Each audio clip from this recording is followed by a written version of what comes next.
Hello! In this video, I'm going to walk you through making a Google form that you can use for daily exit slips. So if you pull up a Google tab here on the screen and you go to the waffle, you can click the purple Forms button and it will bring you to a screen that asks you what type of form you'd like to create. You can create a blank form, a blank quiz, an exit ticket, assessment, or a worksheet. I like the blank quiz because you can put in your answer key and it will grade that automatically as the students respond.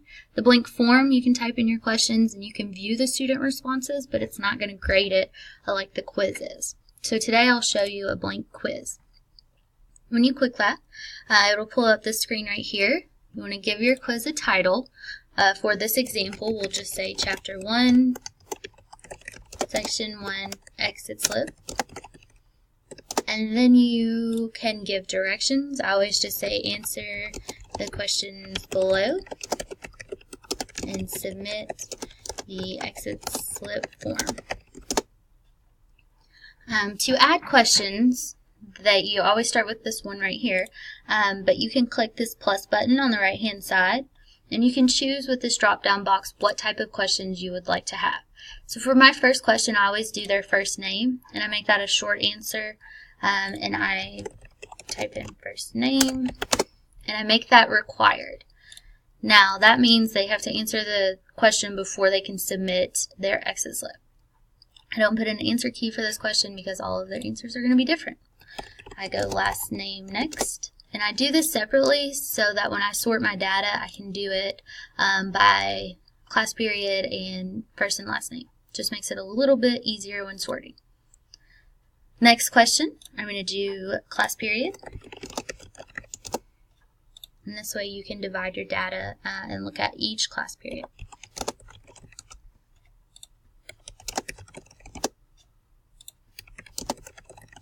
Okay, and to add other options, you just have to click it and it will pop up for you. And then again, I like to click this required so they have to answer it before they turn it in. For our next question here, I will just be copying and pasting questions that I used with my original exit slips that were on documents that I would print out and give to the students. Now I am just copying them and pasting them so that I can save paper and I can get them scored automatically.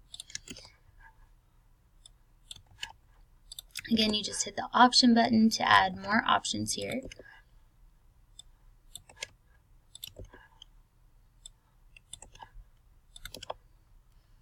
And then you hit required, and now it's here. The next part is where you put in your answer key. So you can assign points to it. I always just do 1 point for exit slips, but you can do whatever you want. And then you just click the correct answer, and you can move on to the next question.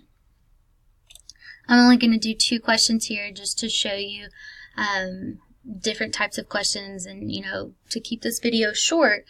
But the next question I want to put in is a short answer, which you can do on the blank quizzes.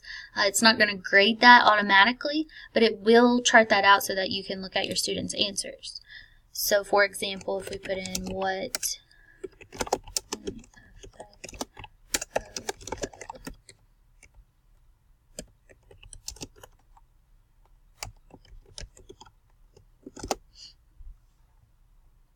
okay, and it's already on short answer, click required. Now, when you allow students to answer this question and they submit their answers, it will only grade or score the ones that you've assigned points to and you've put in an answer key for. So if you were to have 4 or 5 multiple choice questions, a few short answers, you could do that, but it's only going to score the multiple choice, and then you can go back in and you can look at the short answer. So, for today's sake, we'll say this is finished. This is our exit slip for section 1. You want to come up here and make sure you title it. And then you can move it to wherever you would like on your drive. So I will move it to my exit slip folder into chapter 1. And all you have to click is move here. You can even change the background here. You can change your colors. You can, you can go here and get pictures and anything you would like. I like to do all of mine the same for each chapter, just to keep them a little bit organized.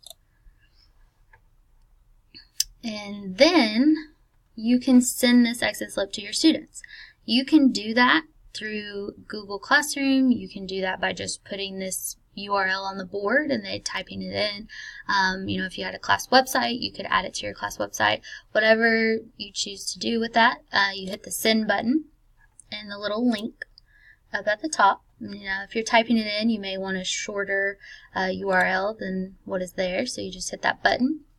You can copy and paste it, post it onto your Google Classroom, and all students have to do is either type in or click that link and it will pull up your exit slip.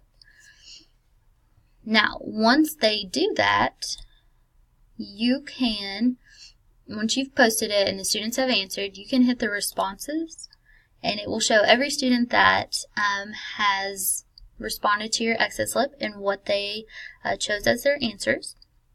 And then you can even click here, this little green button, to create a spreadsheet of the data. When you create that spreadsheet, there's all sorts of options of different ways to sort it, different ways to look at it. You can look at the class average, you can look at the student average of each question, you can look at the questions they're having trouble with, things like that, so that you know where to move on the next day. So any questions about the Google Forms, please let me know.